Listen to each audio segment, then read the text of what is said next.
what's up YouTube? I'm Dex. I'm Mike. And today we're going to do a movie review for Luke Cage Episode 5, Just to Get a Rep. So, from the last episode, we basically find out that Luke Cage basically can do whatever he wants to Cottonmouth.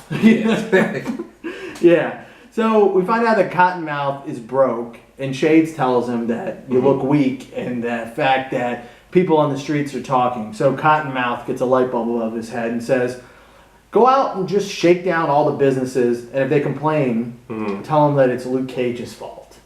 You know, and that's kind of what the whole episode, you know, revolves around. Like, that's the main story. Yeah. So what I liked about the episode was how that power dynamic shifted from Cottonmouth to Luke Cage. Like, he totally just, you know, kind of punked him in front of the community. Oh, yeah, he did. So I just liked how that dynamic changed and how, you know, it was revealed that bullets did absolutely nothing to Luke Cage. Like, you can't shoot him, you can't kill him, or, you know, nothing helped, nothing's gonna work. And it was also interesting how Luke Cage walks into Cottonmouth's club and punks him. Because it seems like Domingo did that a couple episodes ago, and now Luke Cage is going to do that. And, you know, Shades punks Cottonmouth kind of all the time, too. But more like in a sly way. But it seemed like it didn't really faze him. But I thought it was interesting how finally Shades was like, oh my God, that's Carl Lewis.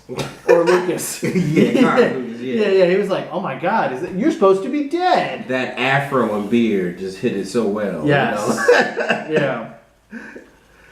But it was interesting, like this master plan at the beginning of the episode. Really about like 40, not 40, but maybe like 80 minutes into the episode. It's like he just thwarts Cottonmouth's plan. And I'm kind of getting tired of Cottonmouth at this point.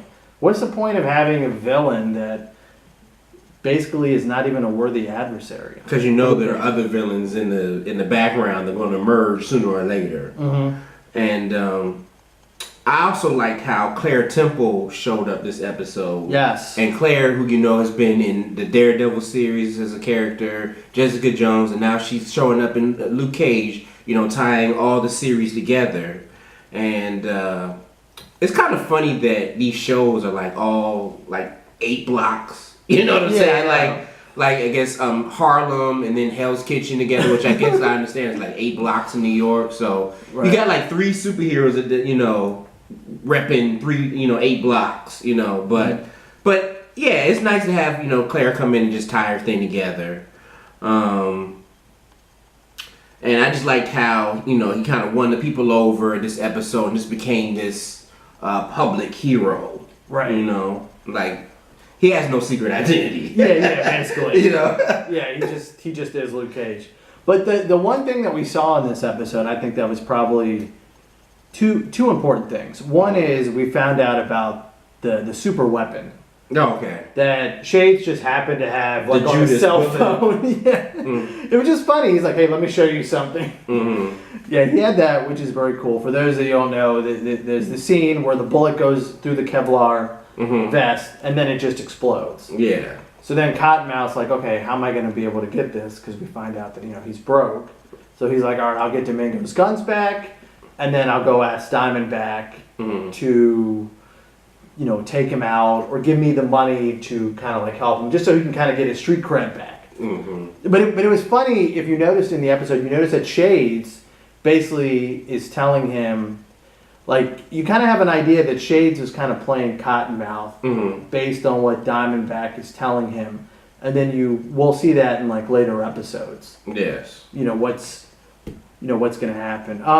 Secondly, we find out that Scarf is being investigated by Internal Affairs. We find out that he's dirty, but we already know that because he killed Chico. Yeah, Chico, yeah. And he has like a relationship with Cottonmouth. But it's interesting that Misty didn't notice it.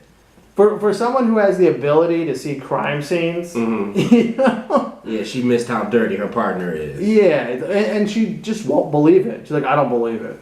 No, I guess she said he trained her, I think. No, I mean, he was the only one that believed in her. Okay. So I guess she's got that, you know, bias. Yeah, Trusting. bias. Yeah, and stuff like that. So, what are you going to give this episode? This episode, I did not think was. I thought it was just okay. I felt like maybe the end could have been a little better because they had Pop's funeral and two of them just gave the speeches, and I thought the speeches were really weak, and they didn't make any sense really when you think about it. You know, basically Luke Cage put down Cottonmouth and stuff like that, and you're like, okay, whatever. He was kind of like the people's hero this episode. He got the ring back, for the young lady, and because I guess they were going to turn on him in the beginning, but then he just showed everybody, hey, I'm the people's hero. Right, and he basically just destroyed Cottonmouth's gang within like 25 minutes. I'll probably give this one like a C+. C plus? Yeah, or, C+. Out of 10? Oh, okay, so if it's out of 10, I guess I'd probably give it like a 6.5. Okay. I'm going to give it a 7. Just because of the same reasons you gave, I thought this one was like a little bit slower. Didn't have enough action, but it was still good. So I'm gonna give it a 7 out of 10. Yeah, this episode they put in so many things. So we're gonna see what happens with Scarf. They introduced the Bullet. We kind of see that Cottonmouth is not the villain we thought he was. After the rocket launcher, you know what I mean? It's kind of like he's like, hey, how can I kill Luke Cage? It's like, dude, if a rocket launcher doesn't work, I don't know what else will, right? I know. And he still wants to. He went hard. Yeah. So it's like we're getting there, but we expect a lot more in episode 6, and then from there. All right. So I gave it a C+. You gave it a. No, you gave it 6.5. I'm sorry, 6.5. You gave it a 7 out of 10. 7 out of 10. Okay. All right. So thanks a lot for watching. And don't forget to like and subscribe. Yes, and any comments would be appreciated. Just leave them at the bottom. Did we forget something? Do you guys want to add anything in? What you like, what you didn't like. Right. We'd most appreciate it. All right. Thanks a lot for watching, and we will see you guys next time.